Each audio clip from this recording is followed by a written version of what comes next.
Es noteikti gribu uzsvērt to, ka vismaz pagaidām mēs pēdējo 5 gadu laikā šī krimināla procesa likuma pieņemšanas rezultātā mēs neredzam tādas acīmredzamas sistēmiskas problēmas likumā, kas būtu saistīta ar šī drošības līdzekļu piemērošanu, vai tādas pagaidām nav konstatētas, kas būtiski ietekmētu sistēmiski gan šo piemērošanu, gan tiesības uz aizstāvību, kas ir šajā situācijā nepieciešama, gan uzraudzība, mums ir izmeklēšanas tiesnesis, kas lemj, tā teikt, no malas paskatās, nav saistīts ar izmeklēšanu vai tiešo pirmstiesas procesu uzraudzību, bet tieši cilvēktiesību garantēšanu.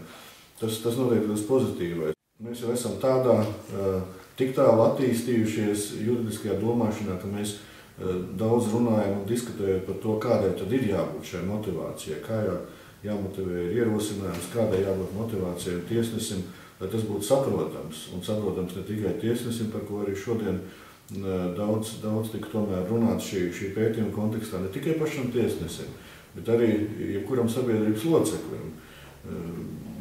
Lai tā motivācija būtu pēc iespējas skaidra, ne tikai juridiski skaidra, bet arī vispārēji jebkuram sabiedrības individam saprotam, kādēļ tad šajā situācijā apcietinājums ir piemērots, varbūt līdzīgā situācijā ar līdzīgu personību apcietinājums netiek piemērots.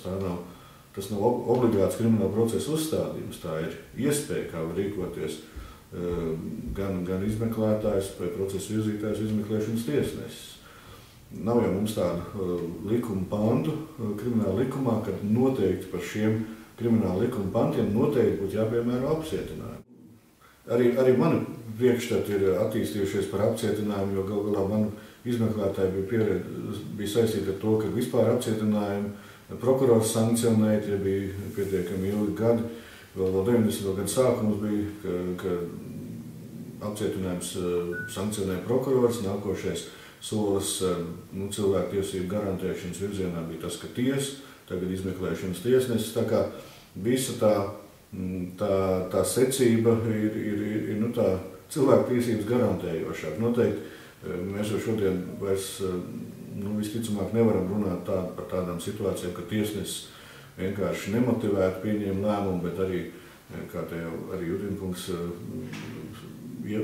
šodien ievadā runāja par to, ka pasvītro kādu no likuma pantiem, un tāpēc cilvēks jāatsauc uz likumu ir, bet kāpēc viņš atrodas apcietinājumā?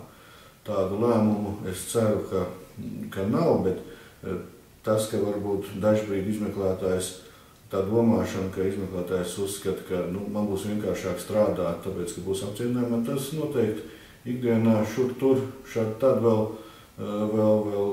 procesa virzītāju prātos ir. Tādēļ ļoti svarīgi šādas diskusijas, pirmkārt kā atgādinājums, ka par to ir jādiskutē, otrkārt, lai visi tie, kas piedalās šajās diskusijās, arvien vairāk domātu par to,